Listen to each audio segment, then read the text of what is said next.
Sahabat GPIB, mari kita bersatu di dalam doa, kita berdoa. Ya Allah Bapa yang bertata dalam kerajaan surga, kami mengucap syukur dan berterima kasih untuk nafas kehidupan, untuk kebaikan Tuhan yang boleh kami rasakan di pagi hari ini. Pada saat ini Tuhan, kami akan membaca merenungkan firman Tuhan, kiranya setiap kebenaran firman-Mu boleh menerangi perjalanan kehidupan beriman kami. Bersabdalah kepada setiap kami anak-anak-Mu, karena kami sedia untuk mendengarkannya. Dalam Kristus Yesus kami telah berdoa dan mengucap syukur. Amin. Sahabat GPIB, mari kita membaca firman Tuhan dari kitab Kejadian pasal 43 ayat yang pertama sampai 10 yang menyatakan, kelaparan di negeri itu sungguh dahsyat. Setelah gandum yang mereka bawa dari Mesir habis dimakan, ayah mereka berkata, pergilah lagi membeli sedikit bahan makanan untuk kita. Jawab Yehuda kepadanya, orang itu telah memberikan peringatan keras kepada kami. Jangan sekali-kali melihat mukaku lagi kecuali adikmu ikut bersama kamu. Jika engkau mengizinkan adik kami pergi bersama kami akan pergi ke sana dan membeli bahan makanan bagimu. Tetapi jika engkau tidak mengizinkan dia pergi, kami tidak akan pergi ke sana. Sebab orang itu telah berkata kepada kami, jangan sekali-kali melihat mukaku lagi kecuali adikmu ikut bersama kamu.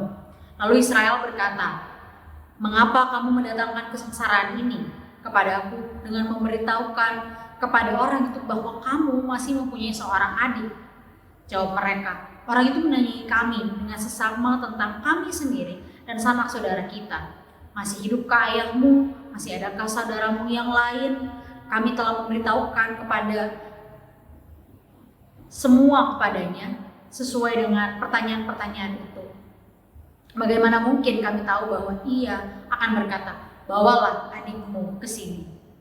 Lalu kata Yehuda kepada Israel, ayahnya, izinkanlah anak itu pergi bersamaku.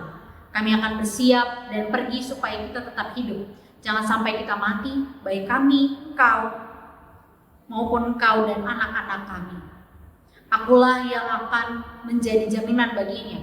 Engkau boleh menuntut tanggung jawab dariku mengenai dia, jika aku tidak membawa dia kembali ke hadapanmu. Aku berdosa kepada engkau seumur hidup. Seandainya kita tidak menunda-nunda, mestinya sekarang kami sudah kembali untuk kedua kalinya. Demikianlah pembacaan Alkitab. Berbahagialah setiap kita membaca, merenungkan firman Tuhan. Haleluya. Sahabat GPIB yang sama dikasihi Tuhan, perubahan. Bicara tentang perubahan adalah sebuah hal yang pasti. Kita tahu bahwa tidak ada yang pasti di dunia ini, tapi satu hal yang pasti adalah perubahan. Bahwa dunia ini akan berubah, setiap orang akan berubah, setiap hal bisa berubah. Entah ke arah yang lebih baik atau ke arah yang sebaliknya. Ironisnya, perubahan seringkali terjadi ke arah yang sebaliknya, yaitu ke hal-hal yang lebih buruk. Orang-orang yang punya kuasa, yang punya harta melimpah, punya rasa kebencian yang mendalam, akan mengubah kehidupan mereka yang tadinya dikenal sebagai orang yang baik-baik saja, orang yang patuh, orang yang taat, orang yang saleh, akan berubah ketika dia punya jabatan, ketika dia punya harta yang melimpah, atau dia punya rasa iri dan benci kepada orang-orang di sekitarnya. Bacaan kita pada saat ini tidak berbicara tentang orang yang berubah dari yang baik lalu menjadi orang yang buruk, tapi berbicara tentang bagaimana sebuah hal dapat merubah seseorang, termasuk rasa benci, termasuk sebuah peristiwa, termasuk sebuah kejadian yang menimpa kehidupan seseorang. Dan pada saat ini Firman Tuhan mengingatkan kita melalui kisah Yakub atau Israel bersama dengan anak-anaknya, di mana anak-anaknya dahulu begitu membenci salah seorang saudara mereka, yaitu Yusuf. Dan karena rasa benci yang mendalam tersebut, mereka merancangkan sebuah hal buruk dalam kehidupan saudaranya, bahkan menjual saudaranya tersebut. Tapi pada saat ini keadaan berbalik. Yusuf sudah ada di tanah Mesir, dan saudara-saudaranya beserta ayahnya beserta dengan Yakub masih ada di tanah Kanaan yang pada saat itu mengalami kelaparan yang cukup dahsyat. Di ayat yang pertama dikatakan. Dan setelah mereka membeli bahan makanan dari Mesir, akhirnya bahan makanan itu sudah habis. Sehingga sang ayah kembali memberikan perintah kepada anak-anaknya untuk kembali ke Mesir, membeli kembali bahan makanan untuk mereka. Tapi satu syarat yang diajukan oleh orang-orang di Mesir adalah mereka harus kembali bersama dengan adik mereka Benyamin. Sebuah hal yang ditakuti oleh Yakub karena dia sudah kehilangan satu anaknya. Dia tidak mau ia juga harus kehilangan yang berikutnya. Tapi di sini kita melihat bagaimana perubahan itu membentuk karakter, membentuk sikap dari anak-anak Yakub. Mereka yang dahulu punya rasa benci yang mendalam, tapi karena pergumulan, karena tantangan saat ini, kelaparan yang menimpa mereka yang juga berdampak dalam kehidupan mereka, akhirnya mereka tidak lagi saling membenci. Secara khusus dalam bacaan kita ada Yehuda yang mengambil tanggung jawab penuh untuk menjaga adiknya Benyamin agar tetap kembali bersama dengan mereka, asalkan dibolehkan oleh ayahnya untuk ikut bersama dengan mereka ke Mesir.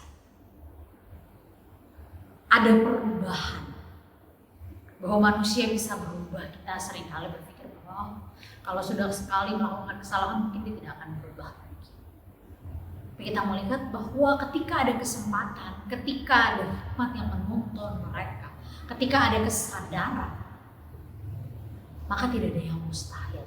Bahwa pemulihan itu, bahwa pertobatan itu pasti akan terjadi. Ketika kita memilih untuk melakukan hal-hal tersebut.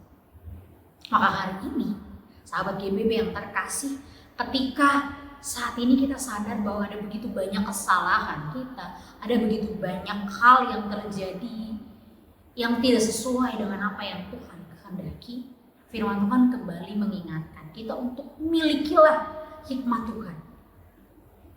Sehingga apapun peristiwa yang menimpa hidup kita, kita tidak menjadi orang-orang yang terombang-ambing, yang berubah 180 derajat hanya karena sesuatu yang terjadi dalam kehidupan kita. Entah itu pertobatan atau menuju pada sesuatu yang tidak berkenan kepada Tuhan.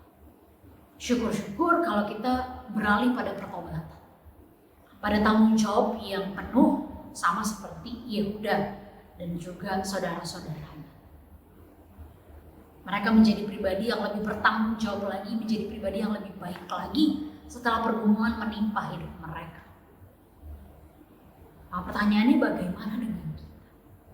Apakah setiap masalah yang kita hadapi akhirnya membentuk kita menjadi pribadi yang lebih baik lagi? Atau merasa, oh Tuhan kemarin menolong saya. Meskipun ada begitu banyak dosa yang saya lakukan, Tuhan tetap menolong saya. Sudahlah, saya ulangi lagi dosa yang sama. Kita kembali diingatkan untuk mengalami perubahan yang memulihkan melalui tema Sabda Bini Umat hari ini. Perubahan seharusnya membawa pemulihan, membawa sesuatu dampak yang baik dalam kehidupan kita. Bukan justru merubah kita menjadi monster, mengubah kita menjadi orang-orang yang akhirnya meninggalkan apa yang Tuhan kehendaki setelah apa yang terjadi. Setelah perubahan besar yang terjadi dalam kehidupan kita. Maka di tengah dunia yang terus berubah dengan pasti saat ini, terus milikilah hikmat Tuhan. Jangan jadi orang-orang yang diubahkan oleh keadaan, kita kehilangan jati diri kita karena mendapatkan sesuatu yang besar. Maka saat ini firman Tuhan mengingatkan, mengajarkan kita, jadilah pemulih, jadilah orang-orang yang senantiasa memulihkan lewat perubahan hidup kita yang nyata, yang signifikan. Ketika dunia dengan cepat berubah, kiranya kehidupan kita tetap bersama dengan Tuhan, bersama dengan kehendak, dan mau melakukan apa yang Tuhan kehendaki. Kiranya Tuhan memberkati kita lewat setiap perubahan hidup yang kita alami. Kita boleh semakin dekat dengan Tuhan. Tuhan memberkati kita. Amin. Sahabat GPIB, kita bersama mengakhiri renungan ini dalam doa pada Tuhan. Mari kita berdoa. Allah sumber kasih dan rahmat, kami mengucap syukur untuk firman Tuhan yang boleh kami baca dan renungkan pada pagi hari ini. Kiranya itu boleh menerangi perjalanan kehidupan beriman kami di sepanjang hari ini dan di sepanjang anugerah kehidupan yang Tuhan percayakan untuk mengalami perubahan yang semakin nyata dalam kehidupan beriman kami. Terima kasih Tuhan, ini doa kami, demi Kristus Yesus kami telah berdoa dan mengucap syukur. Amin.